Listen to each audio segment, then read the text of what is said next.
we are having. The first two were dwelling more about AI in CPG and retail and banking and insurance. This one specifically is special.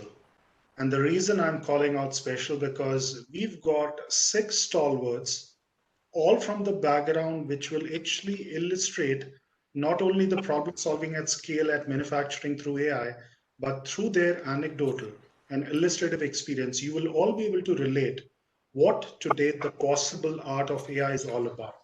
Having said that, uh, AI in manufacturing itself is a very, very topical subject and a theme. Reason also, while manufacturing as a segment per se started a bit late on the adoption and on the maturity side of AI, but it's catapult into a leap where we are talking about each and every value chain of a manufacturing by segment getting touched upon and influenced by AI. To lead the discussion of this roundtable, we have Deep Thomas, Chief Analytics Officer of Aditya Birla Group. Let me just spend time, rather 2 minutes, because Deep requires no introduction. He's a dear friend, but just to kind of give you an introduction about Deep, a very illustrious, fast track, and a very, very, I would say, proven career. Having worked with American Express and Citibank, Deep has actually served the two largest Indian conglomerate from an analytics and AI perspective, Tata and now Birla. Now think of this when you're dealing with 100 billion plus conglomerates and the senior leadership team, and Deep is a part of the senior leadership team at Aditya Birla. Imagine the problem solving at scale, what he has to do, not only in terms of managing the current projects, remits in terms of strategic intervention, but also managing the stakeholders. And that's a big, big task because that's where the aspect about how AI actually could be proven incremental in terms of the ROI or the business impact gets kind of enhanced. And having said that, Deep also has been instrumental in creating a lot of these constructs around how analytics AI center of excellence and capabilities should be set up because there is a framework, there is a kind of a, let's say, whole blueprint or strategy in terms of how it needs to be shaped up. And no better than Deep in terms of leading this roundtable with deep insights talking about AI in manufacturing. Over to you, Deep. Thank you so much, Sameer. You're a dear friend, and you always are there with all your kind words for me. And super excited. And I must commend, your leadership, and the 3AI team for bringing together such a fabulous set of thought series and discussions. For the people that are excited about the opportunities that analytics as a career can offer, and also who are involved in accelerating the adoption of analytics in their respective businesses. Today's focus is on manufacturing, so just allow me for a minute before I introduce the panelists. Let me just put up the presentation to set the context. Can everyone see this, hopefully? Good. So, as I was thinking through on how do we introduce this topic, I thought, why not first go back to the roots of how this terminology of manufacturing was coined. And for those who follow Greeks and Latin, of course, this is AI is Greek and Latin for many people other than us. But manufacturing essentially is a combination of two words. It's stance, which is manus, which is hand, and factus, which is make. Only the Italian auto manufacturers like the Lamborghinis and the Ferraris take pride in making handmade cars. The rest of the world has moved on. The rest of the world is not talking about handmade. In fact, this is one sector, as Sameer alluded to, which is seeing the fastest growth in the adoption of analytics. And it is a sector which is important to all of us because it is a sector which has a very strong linkage to the economy. In fact, for every dollar that is produced in the manufacturing sector, it produces $1.33 of its output in supporting other sectors as well. It is a sector which contributes to employment. It is a sector which contributes to GDP. So whether you are a nation which is just beginning to industrialize or be on its digitization journey, which helps drive better income and better lifestyle, or you're an advanced economy which is truly disrupting this space through innovation, I think manufacturing is something that is the heart of each and every nation. And what we're going to do today is to learn and hear the perspectives of the leaders that are at the helm of driving some of the transformations, leveraging the power of digital and AI in their respective domains, right? But before I start doing that, I think the reason we chose manufacturing was because Industry 4.0 is something which is seeing the convergence of three things. First, of course, the physical, the digital, and the biological realms of of, uh, of an organization at an astronomical pace. It is essentially linking every single aspect of a manufacturing industry. And the world is witnessing massive speed in terms of faster product cycle, more connected supply chains, significant improvement in yield, productivity, quality, better utilization of the assets or the workforce, and so on and so forth. And this is one area which eventually has a direct linkage on the top line and the bottom line. People used to look at Industry 4.0 essentially as an area to drive cost efficiencies. But today, through Industry 4.0 or through connected supply chain, there is direct impact on the end consumers. And this is one area where the entire set of technologies are coming together. And these are, of course, as technology enthusiasts, you would have heard about all of these. But this is one sector where you see the application of not only digitization, whether it is blockchain, autonomous systems, or 3D printing, or robotics and IoT and cloud, or VR. But this is one area where you're seeing a massive penetration of cognitive intelligence to drive efficiencies, to drive intelligence, and to drive distinct value propositions. But the challenge is, despite what we are saying and despite all the opportunities that we believe manufacturing would witness, be it on product quality and defect tracking, or real-time supply chain, or better negotiations looking at your ecosystem, of quicker prototyping or mass customization, or better understanding of the demand forecast, or improvements in the asset utilization, there is massive opportunities in terms of transforming manufacturing. We are still at a very nascent stage of Industry 4.2. And these four things on the right-hand side is just an indication of where each of these developed nations or developing nations are. As of the study in 2020, US is still sitting at 36% of the adoption of Industry 4.2. We're talking about almost $300 billion of opportunities just through the use of digital analytics in the manufacturing sector. And this is not even talking about new business models, new value propositions that would come in. And amongst the different adoptions of IoT, of course, the healthcare seeing massive boom of IoT analytics, and so is financial services. The next three are essentially industries that are in the space of metal and mining, in process industries, and in machinery equipment. That's the size and the scale. And 20 billion devices that we're talking about that are now connected, a majority of them are actually helping transform the manufacturing sectors. And we're seeing these trends, be it in terms of creating new disruptive models. We're looking at trends of new investments, whether it is on digitization or digitalization. We have trends around supply chain, and we are also looking at new ways of adapting to the new workplace, especially given that there are economies that are facing struggles with sparse labor. What are some of the questions that are there in the minds of CXO? And we'll touch upon a few of these questions today. First, of course, people keep hearing this buzzword of Industry 4.0, but the question is, how is the global market going to expand in the next 5 years? What are the strategic objectives that a chief manufacturing officer, or a chief logistics officer, or a chief procurement officer, or a CEO or CXO should be looking at while implementing Industry 4.0? What are the key industry priorities that one should pursue? What are the prominent examples of the technologies one should try to bring into the organization? And how should an organization go about adopting this large 3-year, 5-year transformative agenda of Industry 4.0? So for that, as the backdrop, let me take this opportunity, and it's my unique privilege and honor to invite my colleagues and some real stalwarts in this panel discussion. We've got Ambika, who's the Group Chief AI Officer at Michelin. We have Mahesh, who's the Chief Data Analytics Officer at TVS. We have Sunil David, who's the Regional Director and an IoT Specialist from AT&T. We have Manas, who's the Co-Founder and the CEO of Affine. And we have Paritosh, perhaps the only platform where the Birlas and the Reliance are coming together, and Paritosh, who is heading and driving the digital and data science practice at Reliance. So we've got a great set of industry leaders, over 100 plus years of industry practice. We've got diverse sectors, from auto to industry IoT to consulting to telco to power and so on. And hopefully through sessions today over the next 90 minutes or so, we'll get a great inside view and perspectives on what are some of these questions that are there as a top of the mind agenda. So we are going to segregate the session into 4 themes.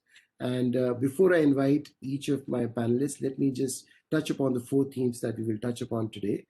First, of course, before you get on the Industry 4.0, there is the element of digitization. So the question on how do you go about modernizing the production line? What are some of the areas that one should be looking into is an area that the CXOs are still grappling with. The second, of course, is the challenge. For a large undertaking like this, there are challenges in terms of its adoption, there are challenges in terms of value attribution, there are challenges in terms of the change management. And what are some of these challenges that we see, that organizations typically witness in terms of driving the business transformation? The third theme, which is more related to making it run, making it happen, is around the action plan. What are some of the things that we will learn from these leaders on a concerted effort and an action plan that they have taken up to drive a digital and AI agenda and an innovation at scale to create the differentiation for their businesses? And last but not the least, we will also hear from them on how could digital AI not only be seen as an efficiency gain, but also as a new growth engine, and what are some interesting aspects that we will see as part of the future of manufacturing. So with that, let me take this opportunity again to welcome our panelists. I know it's a Friday evening, 4 o'clock. Any other part of the world, you would rather have a glass of beer. But today you can have both. You can have a glass of beer and you can hear from these people. And I promise you that at the end of this session, you will be on a high. You'll be on a spirit of buoyancy. You'll be excited about the opportunities in manufacturing will present to you and the various use cases that we are witnessing around us. So with that, let me first invite Ambika and request her to quickly share a little bit about herself. And then we will invite Manas, then Sunil, then Mahesh and Paritosh. Ambika, over to you. Thank you. Thank you, Deep, and thank you to everyone who's signed in. 4 o'clock on a Friday afternoon, as Deep said, time for a glass of wine, time for a beer, time for But I guess we are here sharing thoughts, and let's see how how fun we can actually make this. So my background, so I'm a Group Chief AI Officer at Michelin Group. So I lead AI for the whole Michelin Group. And in terms of where I come from and the thought processes that that really drive me. One is, of course, I come from a deep AI background. I come from a theoretical math background and have spent my pretty much my entire career thinking about how analytics products can revolutionize the way that we do business, and can really essentially drive decision making up the value chain, take it to a place where it's much more nuanced. It's probabilistic reasoning as opposed to quantitative reasoning, and at the base of it, where we get AI essentially drives a deeper understanding of difficult to model processes, difficult to understand processes, and therefore increase our ability to be predictive. At Michelin, my remit, as you know, so Michelin is a tire company. I think it's the second biggest tire company in the world. So there is, of course, the manufacturing part of it, part of it. We have lots of initiatives thinking deeply about how AI can impact, analytics can impact either of these domains. Lots of work there on our manufacturing production line. And of course, on our supply chain, we also have a retail business, so selling tires to customers, and of course the touch points, the B2I part of it, where we essentially are connecting with individual customers, who are either buying tires online or coming into the service center, with the issues with their tires, and of course there is the Michelin experiences section, which is the the Michelin Red Guide and wine rating system and so on. And each of these, as you can imagine, touches on a different part of how AI can actually impact the business. So I've been about 7 months in the role. It's been a lot of fun, and look forward to sharing some experiences through the panel here. Thank you, Ambika. You give life to wheels, and I think mobility is a great sector that is witnessing tremendous transformation, and we will hear from you on some of the things that you're driving at Michelin. Manas, you're sitting as the CEO of a consulting firm, and I'm sure there's great opportunities in terms of what you see, working with the businesses. But a little bit about you, please.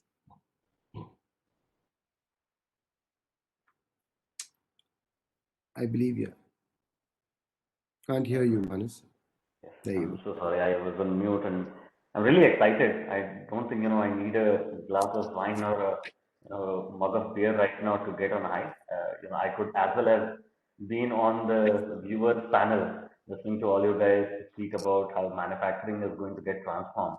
And absolutely rightly put, Deep, that if the advanced economies in manufacturing are still seeing around 25-30% adoption, there must be a few things that need to be done better, need to be done right. So I'm glad to share some of the thoughts that I have experienced working with some of our own customers who are taking the initial steps towards digital and AI in manufacturing. So quickly about myself, close to around 20 years experience.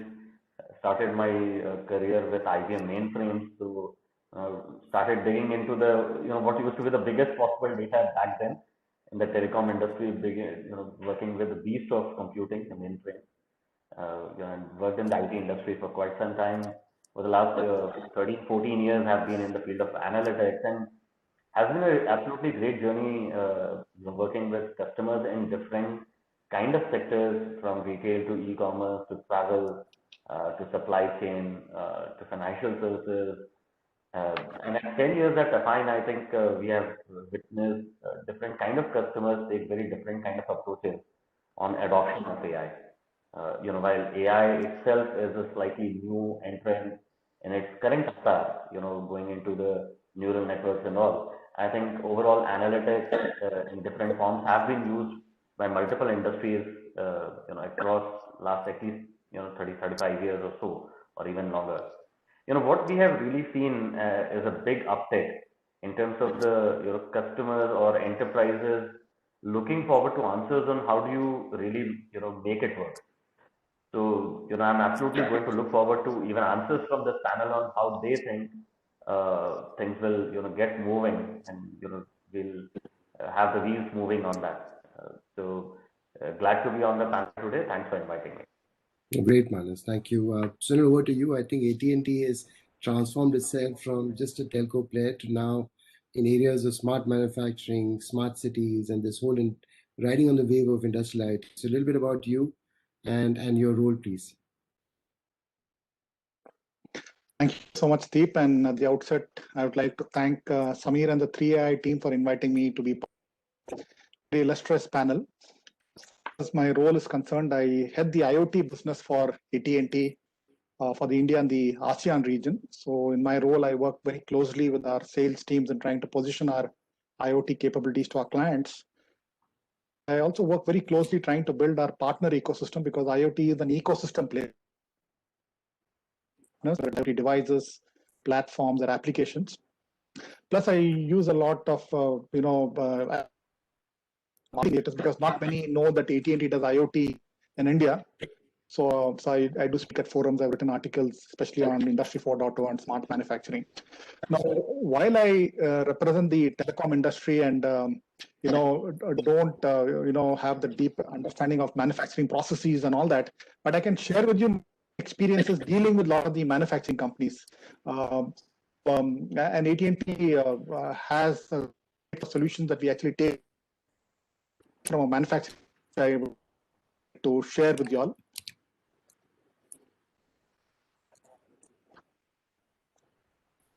No, thank you, Sunil. Mahesh, I think another Indian business group which is doing some really good cutthroat work is TVS. Love to hear your perspectives today in the panel discussion, but just a little bit about you, your journey, and your role at TVS, please. Thanks, Deep, and hello, everyone. Great to be here. I look forward to learning from my co-panelists as well. First, a little bit about myself. Mahesh Kalawai, lead data and analytics for TVS Motor and the group companies. I've been with the group for 3 years now, and as many of you would know, we are a large two-wheeler, three-wheeler OEM. In India and internationally. Apart from our OEM business, we also have parts. and merchandise and other accessories. So we have a consumer play there as well. And beyond the automotive space, we have other interests in financial services and real estate companies as well. So my introduction to analytics actually started with manufacturing, right? I started in the pre-AI era of ERP in manufacturing. That's where I started. And after 20 years in industries such as financial services and consumer retail, I joined back manufacturing within AI Armory, if you will, to help TVS Motor and Group. So that's a bit about me. Well, thank you so much, Manas. And of course, last but not the least, we got Paritosh with us. And the organization that he represents needs very little introduction. But Paritosh, a little bit about you, and you must be having quite a large charter as well as part of Reliance. So sure. Thank you so much for joining us. Thank you, Deep, for setting up the context so beautifully, and my fellow panelists. So I'm Paritosh Anand. I head the data science team for Reliance hydrocarbon business, which comprises of exploration and production, refining and marketing, as well as the downstream petrochemical businesses. So very, very asset heavy business, and the scale is phenomenal. So 6 years back, when I joined Reliance to set up the data science team, and we took a lot of baby steps to where we are right now. But additionally, in the last 2.5 years, I've also been involved in setting up the digital platform, because what we realized that AI or data science standalone in itself has to be well engulfed in the overall digital ecosystem. It's just not solving one problem, but solving the entire value chain, which is very important. And that's where we come in. Having a background in statistics and operations research, manufacturing has always been very close to my heart. And worked with GE and Eaton Corporation and Reliance together in my career of 18 years so far. Being in a position where I can leverage scale is a very advantage position for me, because even a marginal increment which would bring amount of value to the business translates into exponential returns. So that is something which we are focusing on currently. And it's not about, as I said, it's not about keeping AI real is very important. There's a lot of stuff which AI can do, but it's more about here and now. They have to have a balance between short term and long term. So how do I balance my quarterly plan versus a 5-year plan is something which takes precedence in implementing solutions. So it's not only about the business value realization is very important. That's the perspective I try to bring in from Reliance, my experience with Reliance Industries.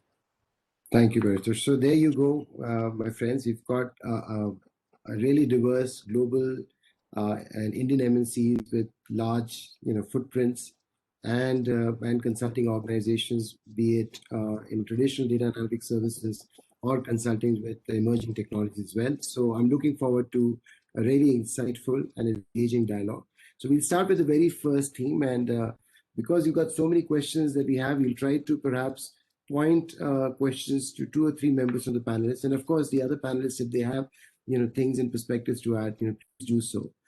We start with perhaps the foundation, which is around modernizing the production line in manufacturing, and I'll perhaps reach out to Mahesh and Manas for my first set of questions.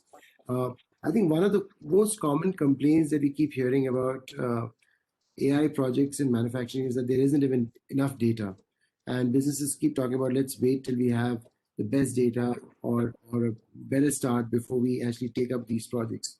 So based on your experience, what are some of the things that you practice or the processes that you follow to identify a use case to kickstart AI in a manufacturing operation? Any prominent area that you feel has a higher probability of success, maintenance, product quality control, demand planning? And if you could shed some light on the approach. We'll start with Mahesh, and then we will ask Manas to share his perspectives. Sure. Thanks, Deep. It's always a catch-22 situation, right? So what comes first, the problem or the data? It's true practically in every AI space, and the manufacturing is no different. There's actually a lot of data, right, in manufacturing. And often if you peel away the layer of looking at sensorization as the only solve, then you get a lot of information, because manufacturing, for a lot of reasons, for many years, has been a much more very disciplined industry, with a lot of data being captured in ERP systems and MES systems. Human operators have very good source of value as well. And once you put good data management and governance practices in place, such data can be used for AI, right? And the application of AI can influence several aspects of manufacturing, as Deep mentioned.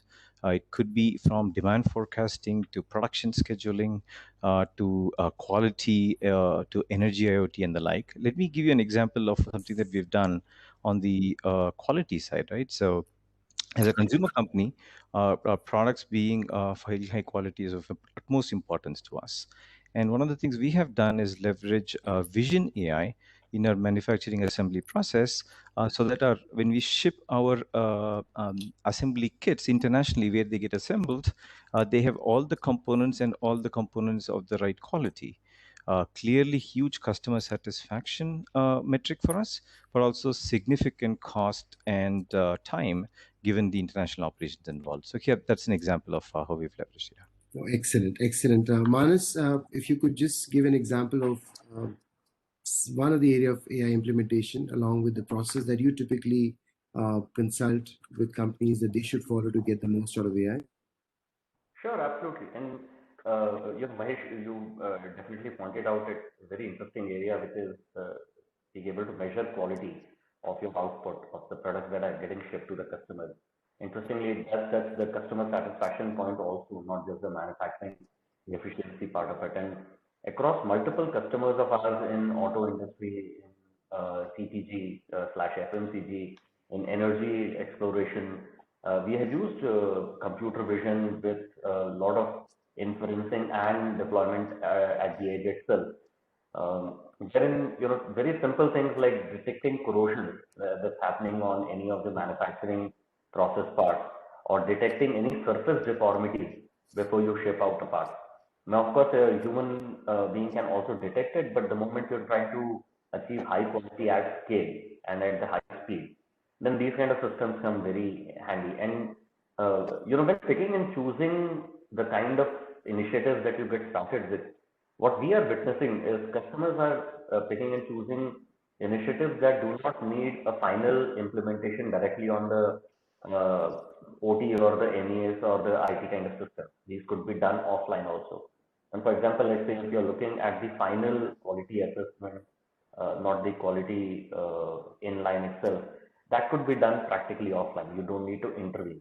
Although, in certain manner of speaking, that's already too late, because they're just, kind of culling out the bad product. But that's, one area where it has a less amount of resistance in terms of the implementation part of it. Although, customers are looking at in-process improvement also in terms of quality, in terms of process optimization. And Mahesh, you pointed out it's a very interesting source of data, human intervention. And a lot of shop floor supervisors, I did my own internship at Tata Steel 22 years back actually. And the supervisors actually have an amazing sense, amazing intuition of how machines work. And they note it down. So, for one of the EMC companies, we actually looked at the notes that the people are, picking up, and using optical character recognition and AI, we were able to convert that into useful data. I think, when people talk about less of data available, I think if they start looking at other sources, as Mahesh pointed out, I think that could be very useful. No, thank you.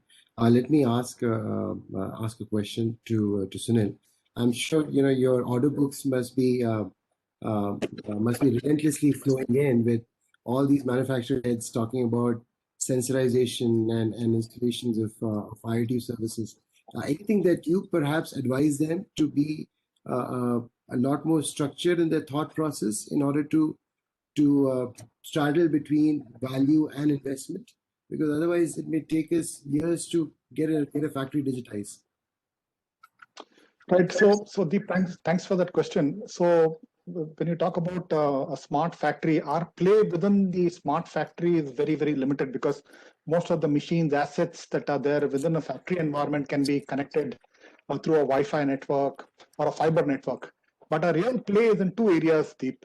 One is in supply chain, and the other is in connected products. Now we just start looking at supply chain.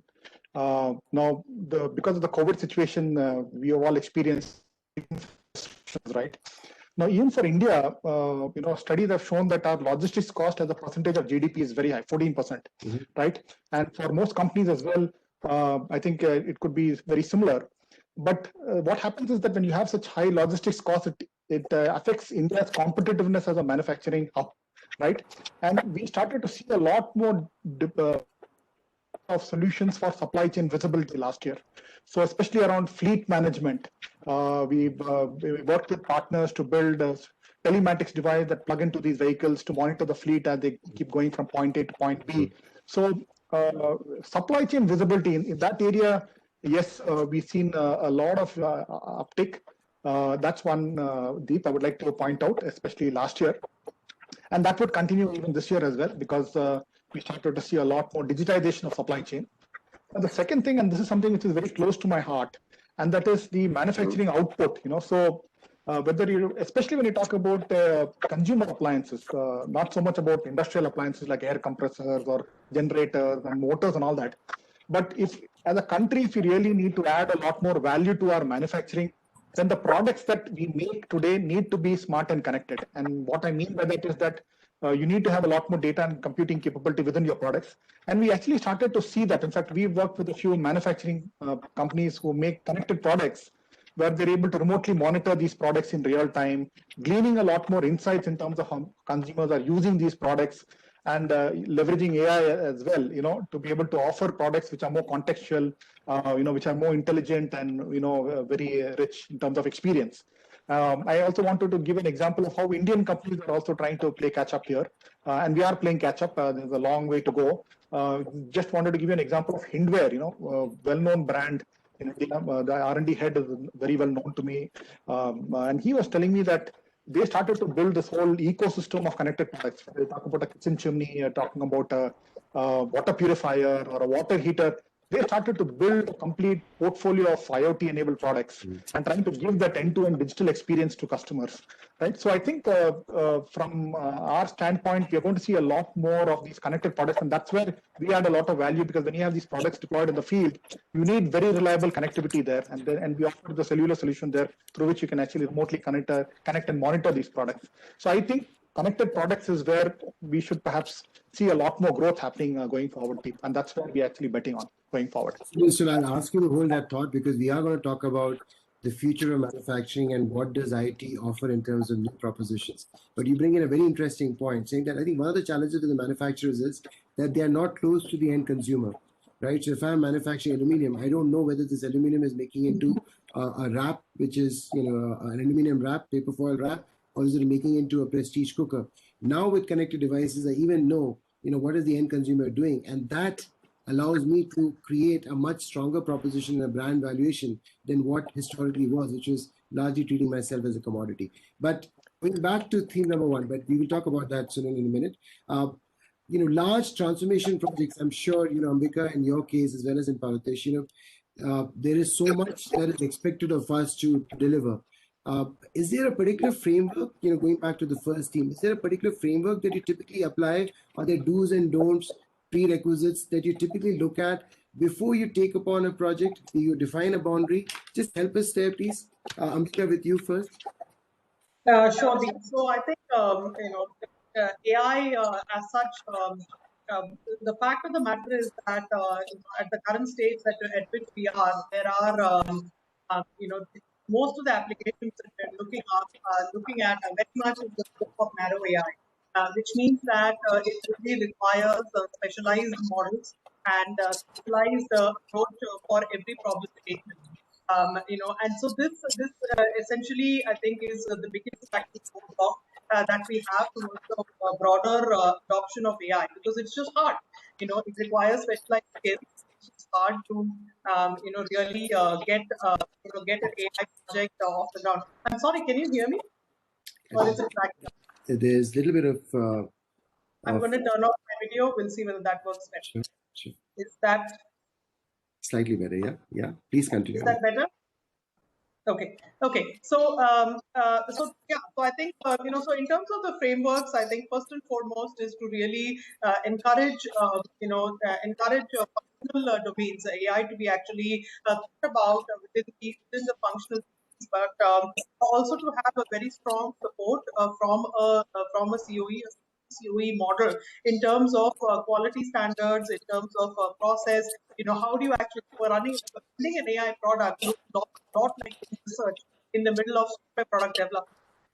So these two things are kind of in competition with each other in some sense. So having a central COE that can guide the functions and the businesses in applying AI and following these processes, and of course having a very strong technical and intellectual backbone to the COE that can really drive sophisticated solutions. So that's really what.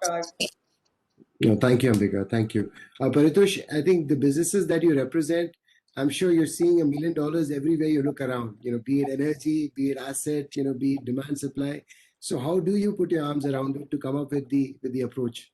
Absolutely. Thank you, Deep, for that question. So I have a problem of plenty, and I'm sure a lot of my other panelists have also a problem of plenty, because in manufacturing, there's no shortage of solving problems, because this is a late entrant into this whole data science AI game. And there's just so many problems to solve.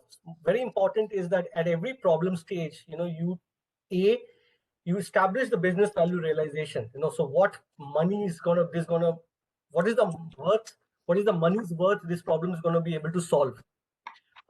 Because a lot of problems are typically automation problems, which may just bring in your marginal efficiency, but may not really move the needle significantly in terms of making money or saving money.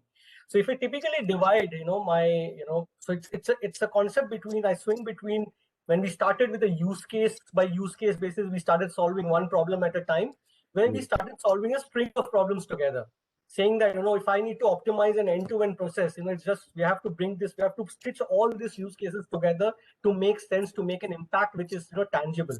Otherwise, it will not just work out. It will keep on solving a problem at a time. The second important aspect in choosing these analytics or data science problem is about the data. So most of the manufacturing companies, they were not built 5 years back. They've been built 30, 40, 50 years back, and they have just evolved. Their data architecture has just happened over time.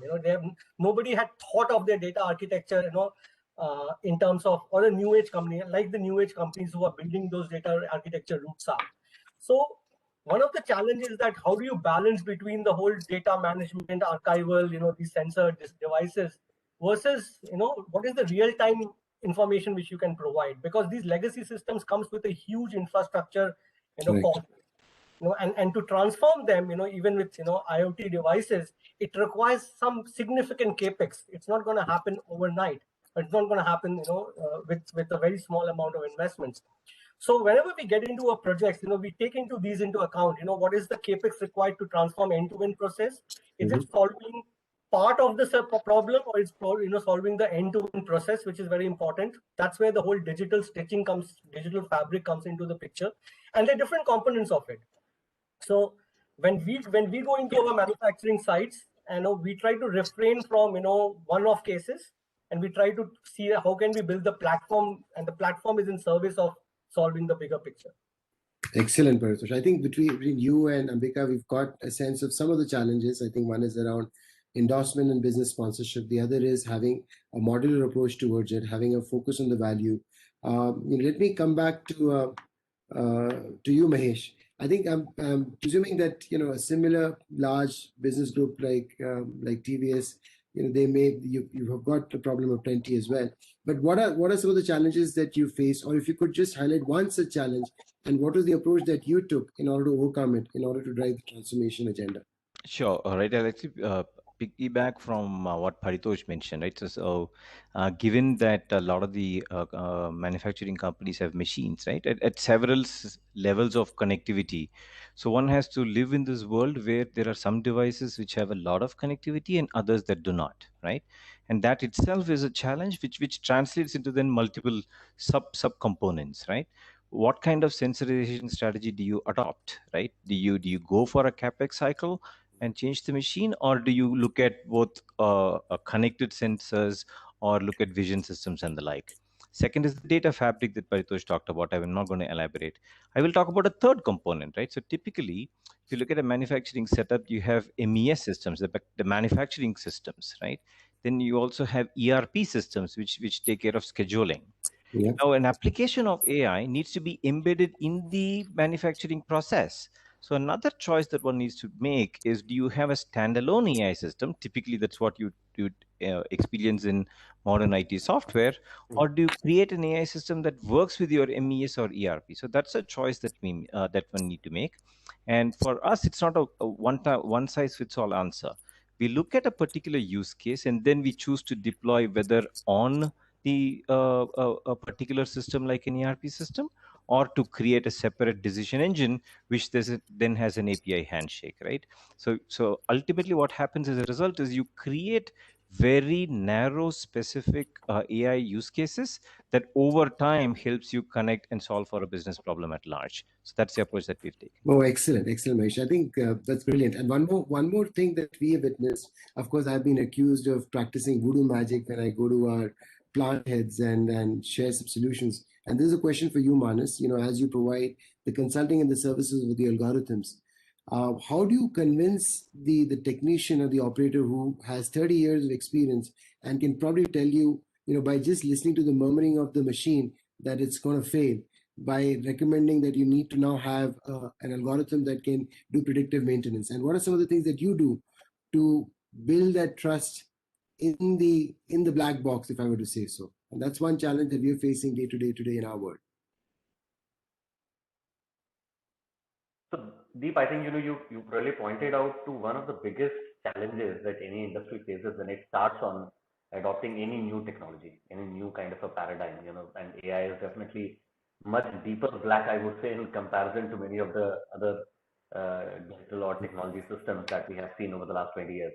And I think, what we have seen our customers do to adopt or rather take help of the people on the ground in implementing these new technologies is involve them right in the beginning.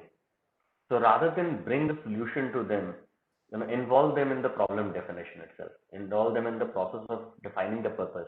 So for example, with one of our customers in US, we built a system which actually could hear the murmur of a machine and say, out of the 4 or 5 different kind of problems, is it a problem with the shaft of the rotor? Is it the problem with the electrical component, or with the tool bit which is cutting the metal out, and so on? And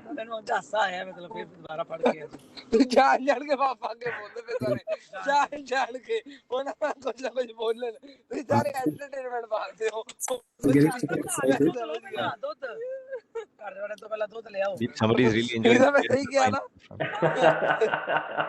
they just love your solution, Manas. Okay. Somebody got very quickly bored. So Deep, in that particular case, what happened was that the customer and our consultants together, we actually spent time on the shop floor, and we actually asked the technicians or the supervisors on the floor that how do you really hear the murmur, and can you help us collect that data, annotate that data? So the moment people are involved right in the beginning, and when people also know the purpose is not to actually take away their job, the purpose is, if anything, to say that you have been in the field for the last 25 years. We want to replicate. You want to take your deep knowledge and replicate it across globally. So please help us codify that and take it globally. So I think involving people right in the beginning and making them feel a part of the solution, a part of the problem definition, I think that helps immensely in any industry, not just manufacturing. Excellent. Thank you. I think I've learned 2 things. First, of course, if I had a hair follicle for every problem that I see in manufacturing, I would never be a bald guy. So that's one. The second one that you're mentioning is more about getting these people up in the very initial stages of the game, and that's very, very important. I think to me it's the culmination of the domain knowledge and the technical skills which will help drive the transformation. What about the CFO? I'm sure as AT&T and when you're putting together a pitch for a transformation, there's always this question on ROI. So how do you help create the ROI or the value that is tied to a large investment, especially given that folks have talked about the large capex investments that some of these initiatives come across. Is there a secret mantra to convince the CFO, Sunil? No secret mantra deep as such. So what we typically do is, of course, we engage at the leadership level first, because it's always going to be a top-down approach that will help us, go through, these discussions. But we make sure that we get the right set of partners, deep, understand what the business problem is, make sure that we put together the right solution, working with our partners. IoT has always been an ecosystem play. And then we put together a POC or a proof of value. In fact, I wouldn't even want to call it POC now, because I think when you talk about IoT, AI, now it's the value that you get from it. It's no longer a concept. And the simple mantra being that you start small, look at the big picture, and you scale fast. So that's the mantra. We make sure that we clearly define what KPIs they have, and we have the POC get going. And then, Deep, we are also trying to see how we can innovate around the way we provide the service, because the traditional approach of selling was just a one-time capex, and then there's a monthly recurring. But now we also started to see expectations from the manufacturers that they want products based, solutions based on an outcome, or more flexible models where they pay, say, a few months later. So we are also trying to innovate around our business models where we offer the whole solution as a service, or they pay us when we meet certain milestones. So that's something which is work in progress, Deep. But these are ways by which we are trying to innovate around our models, bring the right set of partners, and then trying to make sure that the people really get convinced. Yeah. We are not rehearsed for the question, and Samir, apologies, because I want to put some of my panelists at unease. This is a question for. Sorry, go ahead, Paritosh. No, so I'll just quickly, so a couple of things which worked for us. A is that so we have mandated that since we employ a lot of engineers, we have mandated that you are not an engineer, you're only half an engineer if you do not understand data science. Okay, excellent. So point which Manas mentioned, so there's a lot of training which goes into to the edge guys, who are at the operator, to understanding and appreciating data science, so that they can solve certain things not only by first principles, but by the first ways, by first principles of data science as well, not only just engineering. Second is we have pushed a lot of do-it-yourself toolkits back to the edge, saying that we have productized a few solutions and saying you don't need to come back to a data science team every time. There's a set of solutions available. You can pick and choose out of the buffet and see whether it can solve your problems or not.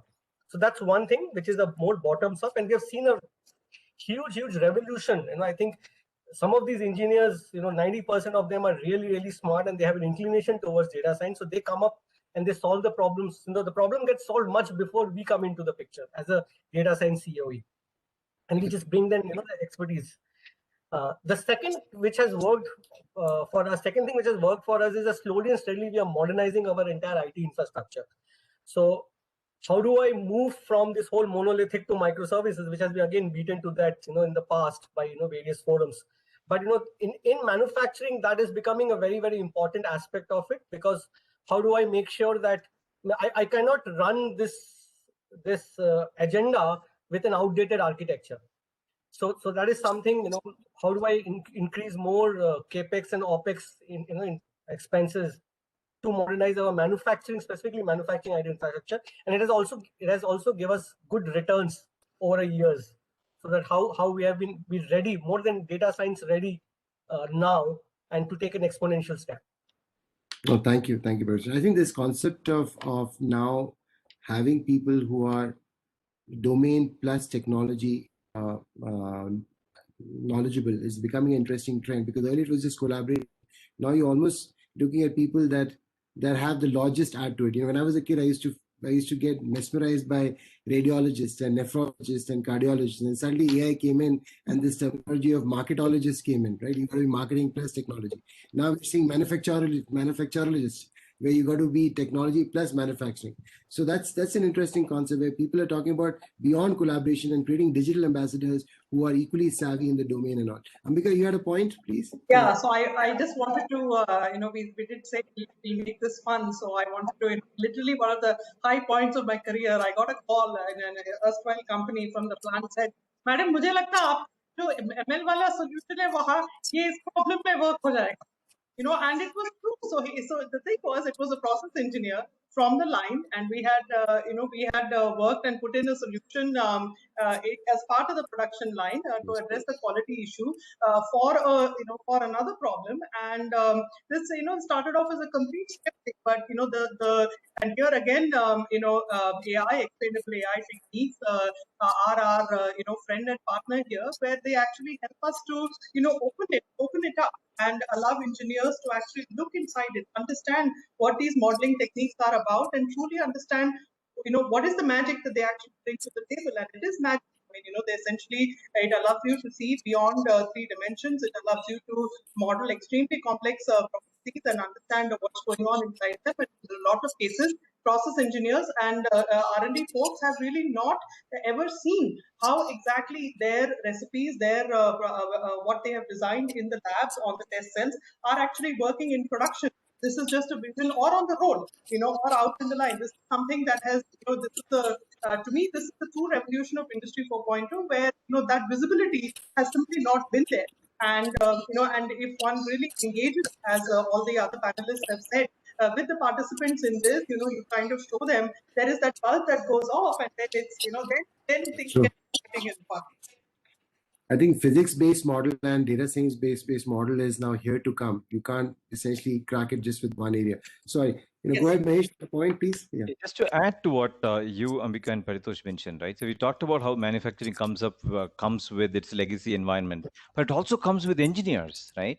And with the interest in AI, that's a really unique advantage that manufacturing as a discipline has. And we actually have formalized a program, a citizen data scientist program, to have a lot of the data engineers a lot of engineers become data engineers and solve optimization and AI problems. It also has the secondary advantage of embedding Six Sigma quality into the AI solutions. I think that was a question that was asked in the chat as well. So that's another thing that we've been able to put together as a result of that. Sorry, Mahesh, your voice is coming a little choppy. I think there's some problem with the bandwidth, unless others are able to. Go ahead, please. You want to turn off your video and then speak? Let me try that, right? Let me try that. Is it better now? Mahesh is audible to me, Deep. Mm. I'm not sure about the others. Yeah, I can hear you. Yeah, better, yeah. Got it. Just make it a quick summary for folks that. Go ahead, Mahesh. 2 point. Manufacturing comes with the engineers, and a lot of them are interested in AI, so organizations can certainly harness that. Second, it allows us to tee up problems and solve for them with the TQM way or Six Sigma way that manufacturing operations are ingrained. That helps the quality of the AI solution that we put together. Those are my 2 points. No, thank you, Mahesh. I think some great perspectives in terms of the challenges that we face and how we can overcome it. Here's one challenge that I have, and I've got 2 service providers or OEM manufacturers, whatever you call it, and Manas. We've got 3 CDOs from large organizations that are out there. One of the pet peeves is large capex investments. While people keep talking about OPEX and all, the consultants have never resorted to a variable share model. So if I were to come back to you and say that, look, zero upfront cost and everything a percentage of the value that you generate, will you be open to it? Have you ever tried that model, Manas? If you have, then I'm giving you a call tomorrow. The best question for me to be on mute on. No, but I think, beyond cliches, I think this is, manufacturing analytics indeed is one domain or, one application of AI analytics where value can be much more guaranteed compared to, much more predictable, I would say, not guaranteed, compared to other industries, because we are talking about the way machines behave. Less amount of randomness, less amount of behavioral issues, less amount of how people personally behave, or personally perceive or respond to stimulus. So hence, this is definitely an area that can be looked into, wherein the consulting is also servicized. If I have to use that term, that instead of you paying for creation of that, services companies or OEMs or other partners, an entire ecosystem can participate in the outcome, because the outcome, if it is deployed rather, can be much more guaranteed. So with a few of our customers, we are indeed talking about that, yes, the first installation of that would cost X, but given that it can be replicated across the globe, across product lines, across manufacturing lines, we are going to actually charge you per instance. So practically the IP belongs to you, but I'm going to manage the entire infrastructure. I'm going to manage the creation of new AI models suited using transfer learning and reinforcement learning or whatever I need to do. I will give you the output and you pay per use practically. So pay per use is actually something very, very feasible in manufacturing. So now can I talk to you tomorrow, Deep? No, I don't. I'm not looking for I'm looking at zero upfront cost and a percentage of the gains I get. So, no, jokes apart, I think Sunil, there again, if I'm looking at creating an ecosystem and requires connected devices and IoT, would you be willing to invest, saying that no upfront capex and a percentage of the revenue gain? I don't think India as a market have reached to that maturity where we'll be in a position to, or for that matter, for the service providers to offer a model like that. That's the future for sure. But it also depends on the size of the deal, Deep, and how strategic it is for us as a company, or for that matter, for any solution provider. So we are open to looking at those kind of models, but we are not there yet in terms of how do we, see, because there are challenges around rev share. The moment you bring partners together and you're talking about getting billed based on outcomes, what will be the percentage of rev share for each one? So those are, issues that need to be sorted out. But I just wanted to highlight one point, Deep, and that is related to the challenge. And this is based on my own experience. This whole pilot purgatory, as they call it, there are projects that remain, in pilot for perpetuity, they're 6 months, 1 year. I think that clearly shows that the risk appetite is not so good. They are just not willing to take that risk. And that's been an experience that I've been having over the last few years, Deep. So that's one. And of course, this whole culture aspect, I think a lot depends on leadership. And I think it's, the stronger the leadership, I think, who are able to make sure that it perpetuates around the organization, the easier it is for us to make that sale and, make sure that, it can scale from a pilot to a large scale implementation. Thank you, sir. We'll talk about scaling up. Ambika, you had a point, please? Yeah, I think very quickly, there is, I believe, something that to truly introspect here, because across the board, there is a feeling among pretty much all manufacturing organizations that, IoT systems are capital intensive and we are not really seeing the benefits. The ROI is simply not there. So really the question is, why is this so? And to a large extent, because the IoT ecosystem that we have today is heavily focused on data capture and data storage, and whereas integrating the AI solutions part of it and the analytics solutions part of it, truly you can have transformative benefits. If that is a gap, in my opinion. And again, going back to an earlier point of mine, I think a large part of it is also because because manufacturing AI is just coming up. Unlike with retail and unlike with with other areas with banking and so on, there are the generic approaches to manufacturing AI, which could make this entirely, this entire tech stack more generic and more integrated, is yet to come. And I think this is something that we all contribute to. Something for if folks are thinking about business opportunities. I think this is a great one. Everybody struggles with this. There's a gap. You have all the data. It's in the systems. What do you do with it? POCs don't get you anywhere, and each AI solution requires a team to go and understand, spend time, and you may or may not succeed. So, what is the answer to this? Auto ML, platform AI, but still in its nascent stages in manufacturing. Massive opportunity. Paritosh, had a point. So one of the things with manufacturing that we are operating billion-dollar assets, and it's not easy to change tires while you are driving the vehicle. Okay, so it's not about you're building an asset parallel and then you're going to switch over to a new asset which is going to be you have to deal with the same asset and continue to incrementally take it to that level. So one of the challenges which manufacturing faces is that the slowness. Some of the panelists mentioned that they don't hardly go out from a POC stage because the risk of taking that decision is huge. Okay. Yeah. Now, as a leader, as an industry, how do I make those small little trade-offs? That is something which a lot of manufacturing companies are battling right now. So it's not about a magic solution first and you go and hunt for a problem back in the manufacturing. Where does your solution fit? It's about finding the right problems to solve. And that is where, the challenge is. Probably as a manufacturing fraternity, we have not identified the right set of problems as to prioritize to solve it. What I get to hear is, okay, sometimes I said, either it's a computer vision problem, where it's, you're looking through CCTV cameras and trying to do a lot of security analysis. They're trying to do a lot of performance analysis of operators and things like that. Or whether it's a natural language processing, problem where, there are historical logbooks which have been handwritten with a lot of, wisdom.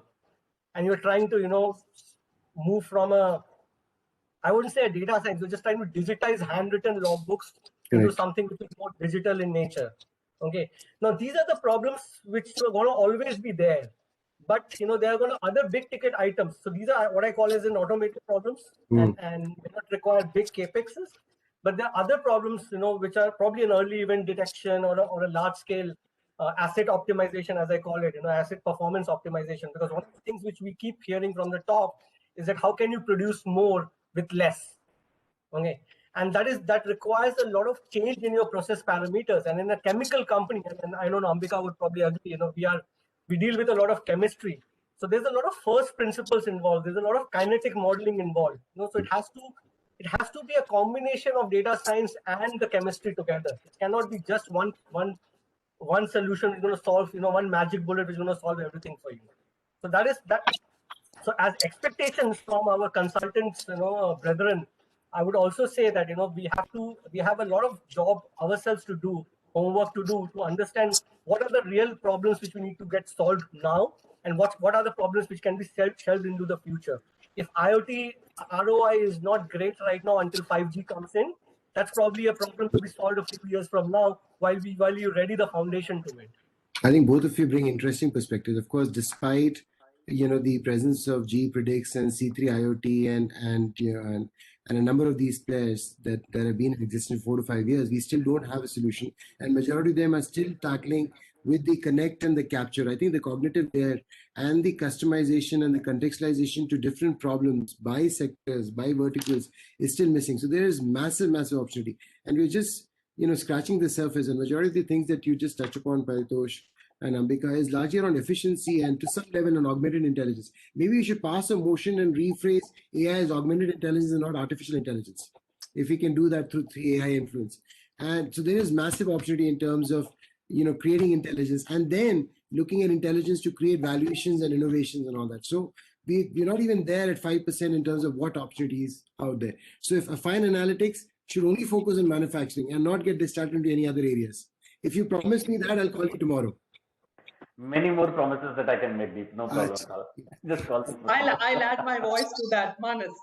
Okay, very good. Undoubtedly, just if I could just share a quick perspective, I think manufacturing is especially very, very difficult for multiple reasons. And Paritosh touched upon a very important point. That you are dealing with not just very costly assets, but also the entire angle of human safety comes in.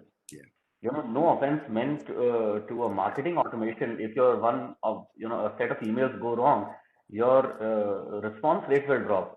But you're not definitely looking at human lives being at risk. And one of the very important perspectives in manufacturing line of operation, especially if you're dealing with anything which is slightly hazardous also, chemicals or large petrochemical plants and all, I think you're definitely having to bake that in as well. That any of your solutions should not touch upon or add even a 0.01% to the risk factor. That's why involving people from the domain is not just good to do; it's a must-have.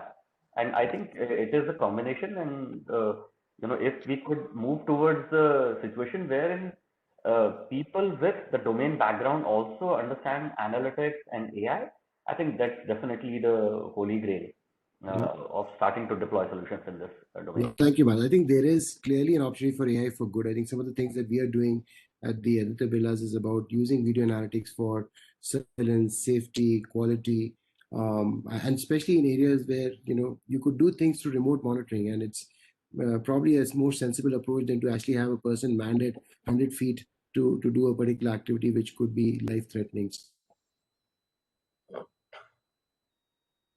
space. I'm now, marketing for 3A. Now let's move on to the next section, which is more around scale up and execution. So strategies and ideas are dime a dozen. It's the execution that makes you a billionaire. So I have 4 specific areas, and I'm going to start again. Perhaps with you, Mahesh.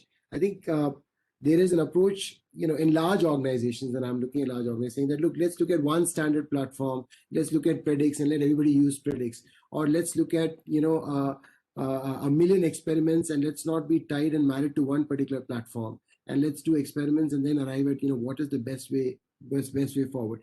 Any stance that you would take and guidance that you would give to organizations on what's a better approach? Standardized approach or an experimentation approach? Yeah, the approach that we've taken is not to create a very large monolith, right? And as the previous panelists discussed, right, there is accuracy at stake, right, which can results in potentially human implications, right? So we want to look at a combination of expert systems plus AI to guide it. And given where we are with our manufacturing machines, with our data layer, we have chosen to take a use case best of breed approach, right? And for each one, then we look at what is the right technology that we need to implement and the execution partner. Do we do it in-house or do we look at best of breed for that, right? Now, I'm fully cognizant that over time, this will become a cobweb that we need to get the technical debt of. But at least the approach that we've taken is not to boil the ocean up front, right? Given that the CFO question that you discussed, right? So let's prove the value and remove the cobwebs later is the approach that we've taken so far. Oh, excellent. And I'm sure Reliance has got deep pockets. And there's always this thought of, let me just buy it versus build it. So what would you recommend to the CEOs and the MDs? Build versus buy, Paritosh? It's again depends on the level of maturity the organization in. With 25, 30 years of experience behind running a manufacturing plant, there's a lot of tacit knowledge which is available. So you have to capitalize on that. So in that case, building more sense, because the whole idea of co-creation makes it much easier to adopt. But where there's certain cases where you need to have a foreign expertise or an outside expertise come in. Mm-hmm. And disrupt the process, because sometimes disruption has to happen from outside rather than from inside. So this whole evolution versus revolution, so we keep discussing this a lot, and it just depends on stages of the organizational maturity you are in. So there's not a right answer versus build and buy, but at some point of time you would also want to hold on to your IP. So you may buy for a short term, but you want to build for a longer term, longer sustainability point of time. And this is a very fine line which every manufacturing organization has to go through.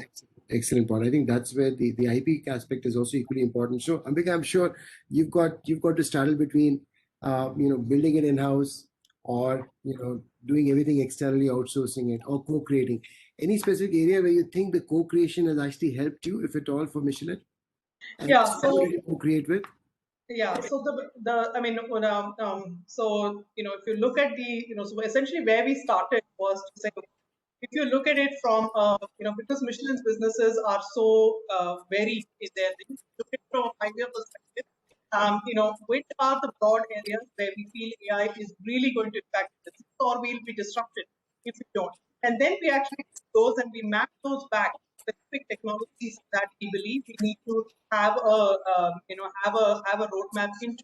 Now, Michelin's entire business overall is a very IP heavy business. So it's not just the IP, it's the AI solutions. It is actually okay. You know what? I'm going to show a video. Is that better? Yeah, it's slightly better. Is that better? Okay. Yes. So it is, so it IP tire business. It's an IP heavy business. So it's not. So we worry not just about the AI approaches. We worry about sharing the data. We worry about security of our data in compute, not just at rest and not just in motion. Given this, I would say that literally there is very little, a small amount of place where essentially we are actually able to take outside help, and there we actually followed an approach where we find startups, we invest in them, we acquire them. We have acquired actually several startups, and then we add the Michelin power to them. And of course, academic collaborations are huge. We particularly because we are looking at control systems, reinforcement learning inside control systems, as the hybrid approaches. So for all of this, academic collaborations are key. I think that's great. And let me ask a question from someone who is part of a big tech like AT&T. So if I have to look at a partnership with AT&T, I would look at beyond just IoT solutions. So what could be some of the partnerships that large enterprises could expect, from AT&T? And have you rethought your proposition and your solutions to organizations that are looking at a more holistic, set of solutions from you and the partners that you can bring in as part of the ecosystem? Sunil? Yes. So we strongly believe in this whole co-creation. We do have labs or foundries, as we call it. Some are very specific to manufacturing, where we invite our partners, invite customers, understand what the problem is, work with partners, put together the solutions. In terms of who has the IP for that, that's a different question altogether. But yes, we do. We have engaged with very good partners in co-creating solutions. In fact, even in the auto space, that's another area where we are very strong in. We have a lab where we invite the auto OEMs, solution providers coming together, making sure how we can provide those great solutions which are really required for connected cars and other connected fleet solutions. So this is something that we are very passionate about, working with partners to co-create solutions, Deep. In fact, that's an area that we'll probably see a lot more growth going forward. No, I think just in this forum itself, there's an opportunity to sign the partnership of a lifetime. Yes, you got Michelin and we got you, and I'm sure I will not take any commission from that. So definitely you should try to have a conversation offline. But I think this is wonderful.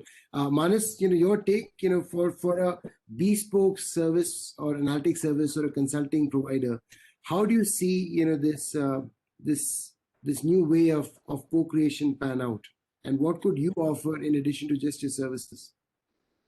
Yeah, I think we'll have to kind of peel it out a little.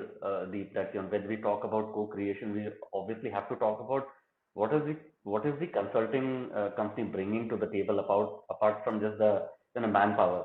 If a consulting company is bringing that deep focus, the deep commitment that yes, co-creation is the way, if the consulting firm is ready to invest in layers of technology which are not the end IP for any company, so that absolutely we are not touching into any of the sensitive areas. For example, let's say if we are talking about consulting firms engaging themselves more on the enabling systems, bringing your data out of the legacy systems, the SCADAs and the historians and all, making it available for your own data scientists, your own engineers to dive into, create your own set of solutions. That's one area. The other way of co-creating, and all of them have to make sure that IP always has to belong to the customer, and in a manner that, as Ambika just mentioned, it is not just data in inferencing, data in compute, data in storage. At every touch point, the data and the wisdom out of that have to be with the customers. And if also we can look at a model wherein every small nugget, as Mahesh mentioned, don't go into boiling the ocean upfront. Test things out, but at the same time with a commitment that yes, if this thing works, you already know how to deploy it at large scale and make the return of investment. So I think if experts in different areas can come together, while also obviously being very, very sensitive to the IP part of it, the legacy part of it, the data security aspect, that sensitivity, I think it could still definitely work. But we will witness a similar concept of open APIs and an algorithmic economy in the manufacturing sector soon, at least for things that are not seen as IPs and competitive advantage, I'm hoping, or at least new business models that will come in. Paritosh, you had a point? You wanted to make a point on this? Yeah, so this whole platform versus bespoke, so the advantages and disadvantages of the both, so platform thinking has the advantage that it follows a plan and it keeps the architecture tidy. Bespoke has an advantage that delivers exactly what is asked for, and maybe it's less expensive. Okay, so it's, I think, and we have moved from a philosophy where we wanted to have 1,000 flowers bloom at one point of time to more standardized, simple way of doing things. So again, it's again an evolution where you are in that chain, And it's not a question of either or. It's basically sometimes you have to build custom platforms and combine the bespoke solutions together. So the beauty in this entire conversation is that there's definitely a niche to stitch these use cases, bespoke solutions together in a platform way of thinking. Excellent. I think this is wonderful because that takes me to the next segue, which is, the digital and AI being the new growth engine. And one example that keeps coming to my mind is that of John Deere and how a 100+ year legacy tractor OEM has transformed itself to be one of the strongest players in providing advisory services in agriculture through the power of IoT. And we're seeing new business models, new revenue sources coming in, and an entire nexus of a number of forces like the proliferation of e-commerce, the accelerated market speed, where every stage of product development needs to be quick, agile, or the whole aspect of data-driven operations, which needs to be more active from reactive, or the aspect of mass customization from mass production. We do believe that we are at the cusp of creating new value networks, new connected systems, new revenue models, new business models, and so on and on. So let me start with you, Sunil, since you touched upon a few of these things. Your take on new growth engines and the future of manufacturing, a few examples, a few loom shots or moonshots that you can look at in terms of the future of manufacturing. Deep, and in fact, since you mentioned John Deere, the which John Deere uses in the US uses AT&T connectivity services there. As far as the future of manufacturing is concerned, I really believe that once we have 5G in India, I think that's going to be a game changer, because there are use cannot think of today, which will be definitely possible using 5G going forward. Given the characteristics of 5G, very, very low latency, less than 5 milliseconds speeds, the capacity 5G brings in, right, millions of devices area of 1 square kilometer. So I think with 5G, I think we'll probably see a lot more, especially private 5G. You can do remote monitoring using 5G, even things like using a combination of 5G and edge, AR and VR, for people to remotely help someone who needs help in a remote location. We have digital instructions sent through a 5G network, and that overlay comes on his phone, and he is able to troubleshoot. So I think, in my view, I think 5G will definitely play a huge part. And while we already see 5G use cases deployed in the West, I think from an India standpoint, maybe a year or two from now, we'll start to see a lot more use cases of 5G. And I think that's definitely going to change the way the Indian manufacturers will evolve, Deep, in my view. Thank you, Sunil. We're going to definitely going to see half a dozen unicorns coming in the next 12 months. We've already seen, BlackBuck and Rivigo creating asset-light supply chain solutions. We've got Around, which is creating an asset-light procurement solution. So I think there is tremendous opportunity in terms of new value propositions that are coming in. But Paritosh, your take? Are you expecting micro factories now from large legacy factories emerging as part of this? See, I don't have a crystal ball as such. I don't know what I don't know. And any speculation about future, I think it's very half-baked. I don't think I'm qualified to make a prediction for future. We have seen everything in manufacturing, from total quality management to Six Sigma to lean manufacturing, and now we are talking about Industry 4.0. But I think one inherent principle which has always been there in the evolution is that every manufacturing company has to reinvent itself as a software company. So every industrial company has to become a software company at some point of time. And whether it is 5G which will enable that, whether it is the end customer which is going to enable that, but it's going to happen. It's going to happen really soon. So that's what I would say. And new business models will emerge. When COVID started, there was a dozen of seminars about how business models will evolve in the post-COVID era. And I'm telling you, nobody has the slightest of the clue, because everybody is guessing.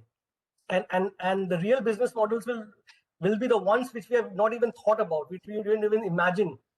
So how the manufacturing sector is going to transform with 5G, blockchain, autonomous, IoTs and autonomous devices and things like that, we can imagine it, but we still cannot say that this is how it's going to look like. Excellent. What my thing. But definitely it's going to change. I think you brought in, I think prediction that I'm sure will happen, which is every manufacturing company has to now start technology. Do we expect the death of a blue collar worker too, Ambika? Will there be any blue collar workers in the factory in the future? Well, I think so it's. I think let's go back to Industrial Revolution 1.0. I think the Luddites had exactly this question, and this was exactly their point, which is they felt that once the steel mill came in, nobody would have a job. But what in fact happened was everybody's job got redefined and just became better. And I think that's exactly what we're looking at. We see it in motion right now instead of lots of you mentioned augmented intelligence. I would add to it automated intelligence. Deep, there are two aspects to it. So folks who have whose jobs are more monotonous get automated. They get more opportunity to think. But one thing I'd like to add, I think the mindset change for manufacturers really is that for all manufacturers, and maybe I'm painting with a broad brush here, but they their customers came back to them when there was a problem.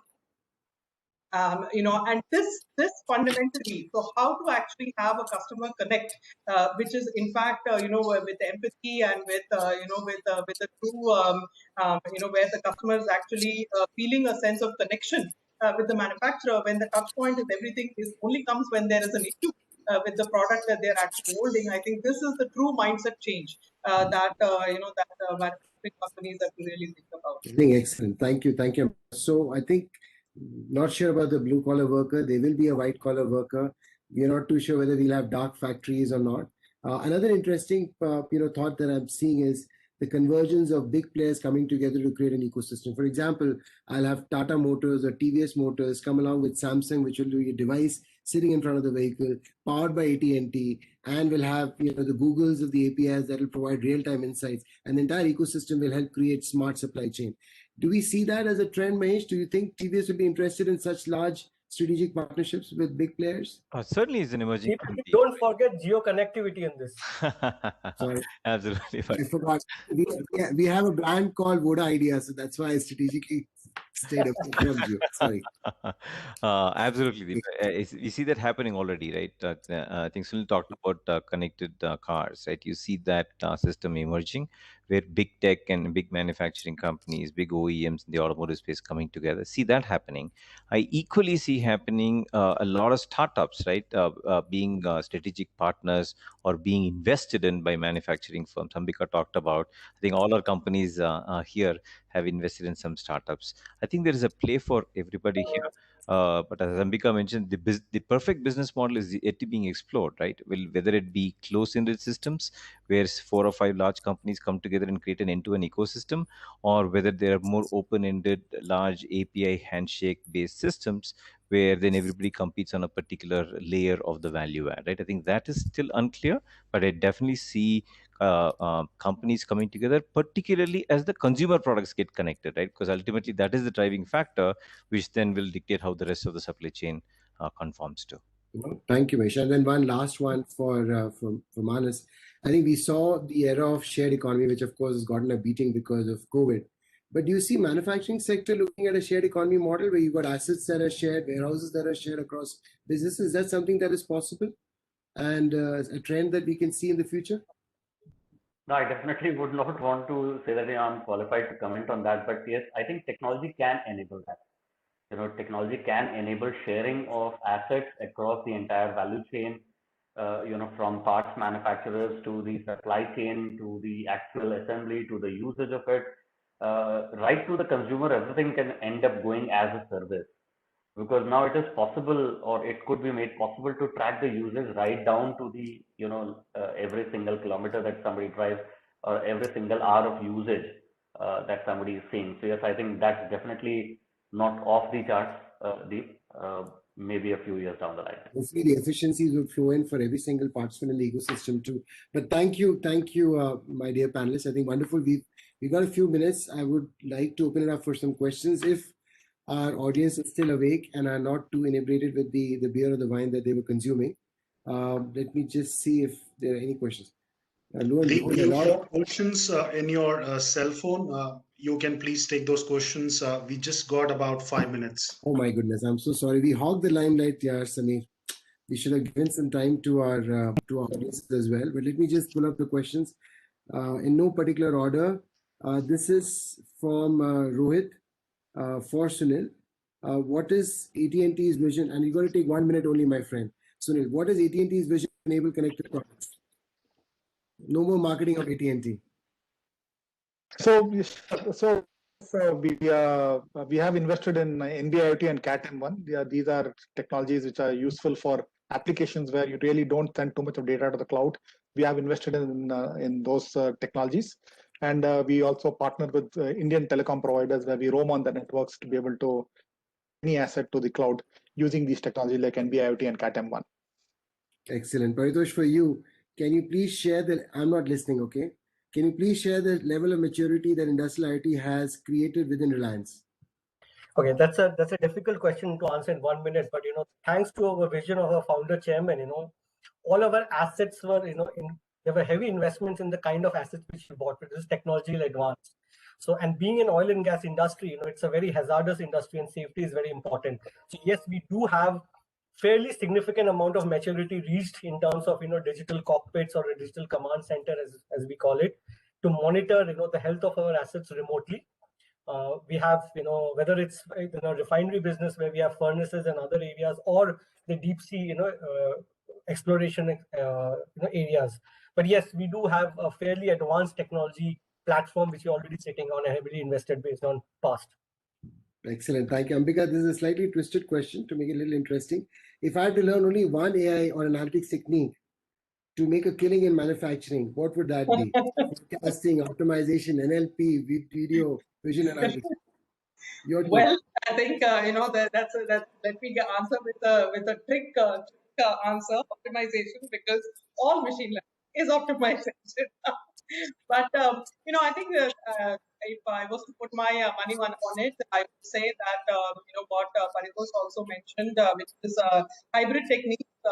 Essentially that hybrid techniques that bring together the knowledge specific to the industry, whether it is physics modeling, chemistry modeling, together with AI techniques. I think this is where it really is.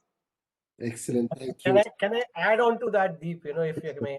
Sure. So three things. You need to understand the flow of materials, the flow of cash, and the flow of emotions, which is the most important. I think emotional AI is big play now. I think that's great that you brought that point, Paritosh. We've got 3 minutes. I'm going to give 45 seconds. You can market your product, you can market your MD, you can market your business, you can market your solutions. Last thoughts from each of you. We'll start with Manas. You're on mute, yeah? I'm sorry.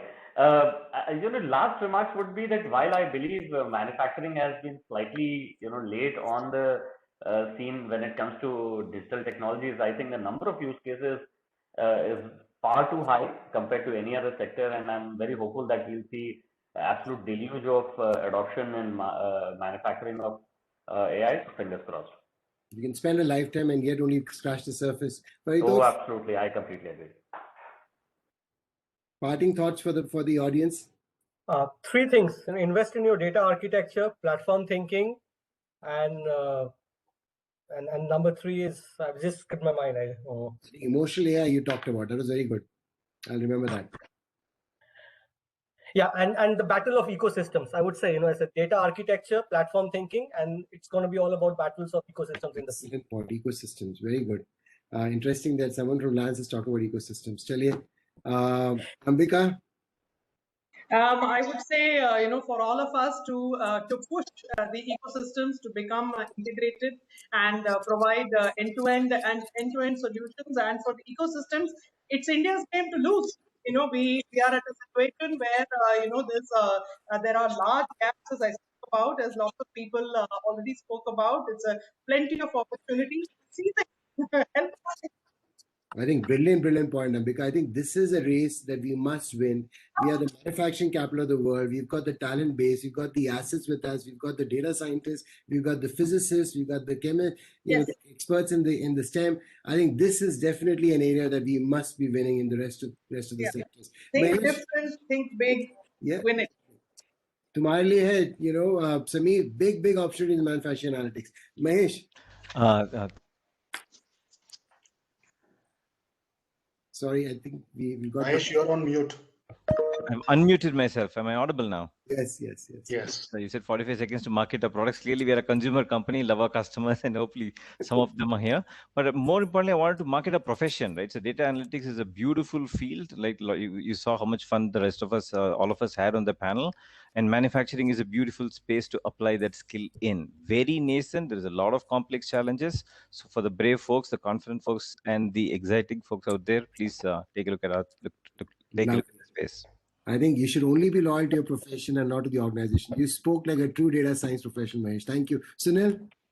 Yeah, so I think there's a big focus from the government is also on manufacturing. The PLI scheme was launched last year, and one of the sectors that was included in that is the IoT device ecosystem. The cost of IoT devices are going to come down even further going forward. And also the focus on connectivity with 5G coming in. 5G plus lower cost of devices, I think that will definitely propel a lot more growth going forward. So I really see a bright future for manufacturing. And you need reliable and secure connectivity to connect all these assets, and that's where we can come into play there. I think you're seeing the passion, you're seeing the excitement. While people think that the consumer-facing businesses are sexy, they're exciting, like the financial services or retail, but I'm telling you, I'm kidding you not. Manufacturing analytics with the spectrum and the plethora of opportunities that it has and the nexus of forces that are coming together will unlock massive opportunities, not only for us as a professional, but for India as a country and for the world to witness. So, we encourage you. This is just a small snippet of what manufacturing analytics has to offer, but we encourage you to do a lot more research on this. Sameer and his team and all of us are available to you should you have any specific questions on what could you do in the space of manufacturing analytics. So with that, let me thank my brilliant panelists. And once again, Sameer and the 3AI team for having us together. Back to you, Sameer, and I hope you all enjoyed this. Thank you all of you. Absolutely fascinating and riveting and engrossing, deep, just what we were expecting. And think of this, I'll take a couple of minutes, and at the liberty of Friday evening, we can actually play some banters around this because the mood is a bit light over there. Think of this, and this is for the participants. The sum total of 6 stalwarts in this particular session, and I wish some of the government officials would have attended this session, they would have got a ready reckoner of how exactly India can benefit in terms of Atmanirbhar Bharat. We keep saying, but this is what the walk in the talk thing happened. 120 years of experience, average, all put together. By no means I'm taking a pun at your age kind of a thing. It's just the professional experience. And they must have done collectively a sum total of 3,000 plus projects in analytics. Now think of this, when that nugget and that whole squeeze come in as part of the conversation, you get this fascinating kind of a session where layer by layer, as Manas said, the whole peeling happened in terms of the manufacturing processes, deconstruction, and how analytics AI could actually be pervasive to provide those insights, intelligence, and recommendations for the stakeholders. On the banter side, I must say this particular thing.